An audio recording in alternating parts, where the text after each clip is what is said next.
Welcome. My name is Kevin Birn. I work at S&P Global Energy, and I lead our carbon research. I'm joined with Raoul Leblanc from our upstream team.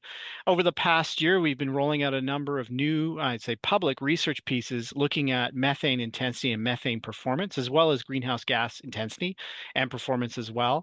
This year in particular, we had a lot of focus on the Permian, and we're joined by Raoul to talk us about methane performance in the Permian Basin that we've seen over the past year. Raoul. Sure. Thanks, Kevin. Good to be here.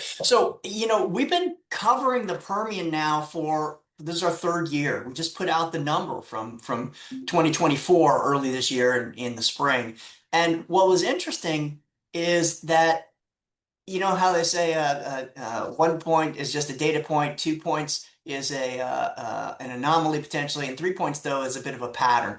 Now we have our third data point, 3 years in a row, 22, 23, 24. What's happened with methane emissions? Well, it looks like they have actually gone down by roughly 50%. Yeah, from about 0.93% as a percentage of the total oil and gas production. In other words, that's the economic benefit, and this is the cost, if you will.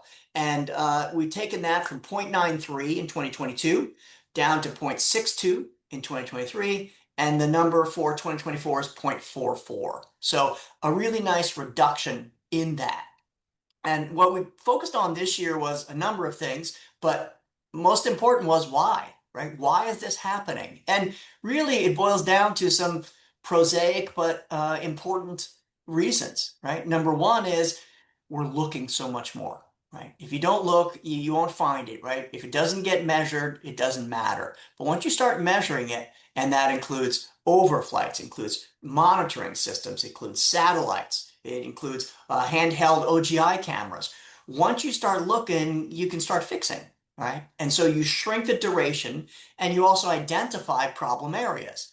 And the second one is a real human reason, which is that by this point in the game, for all of the players in the Permian, really kind of large and small, almost all of them, methane detection and repair has become a fact of life for the field personnel. Those are the people that know the assets. They drive out to the sites every few days, right? They're checking things. And so when they understand that, hey, this valve or this compressor has been leaking now, it's the fourth time in a year, I'm going to replace it.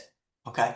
And so we're getting structural reasons. It's part of their flow, part of their responsibility, and they have the tools and the data to do it. So we're seeing real strong progress there.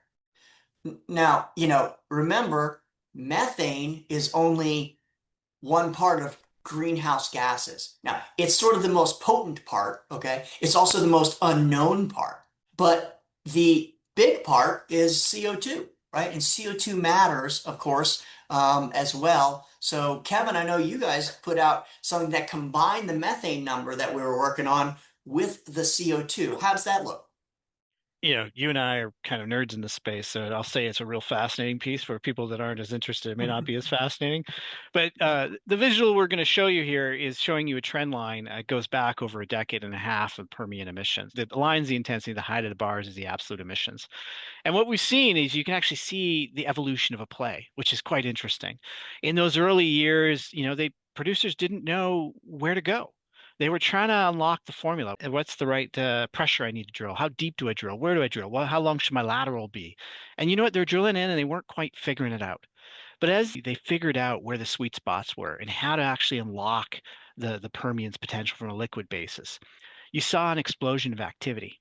And that activity, basically what they're doing, they were finding more productive wells. And that made the economics work. And the intensity collapsed because intensity is greenhouse gases divided by production. So as they unlocked it, the intensity absolutely plummets, but the absolute emissions start climbing.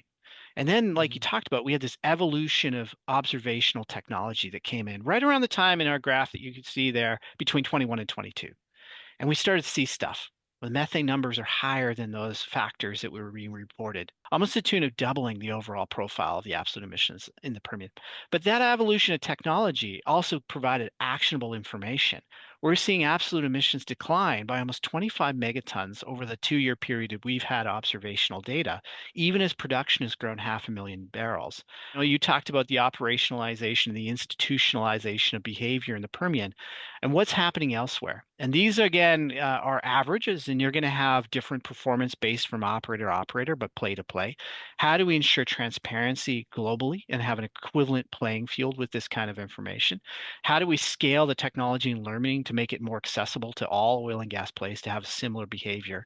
I think that's where the industry is at right now. And how do you differentiate performance? Because we're showing you the average of what we can see in the play, but there are better performers and there are worse performers as well. And those that are better performers really want to take advantage of that. And that's where we see the world going right now. So 2025 for us was a really interesting year of learning. I think, Raul, when we first saw the Permian intensity behavior and performance, we were surprised. We didn't expect to see that degree of reduction. When we look to the future, we'll be continuing to monitor and produce these things. We'll provide a link to the papers that Raul and I are talking about. Raul's done a number of papers on methane as well. I want to thank everybody for taking the time to join us as we walk through some of the Permian methane intensity that we've seen over the course of the year and the reports we put out.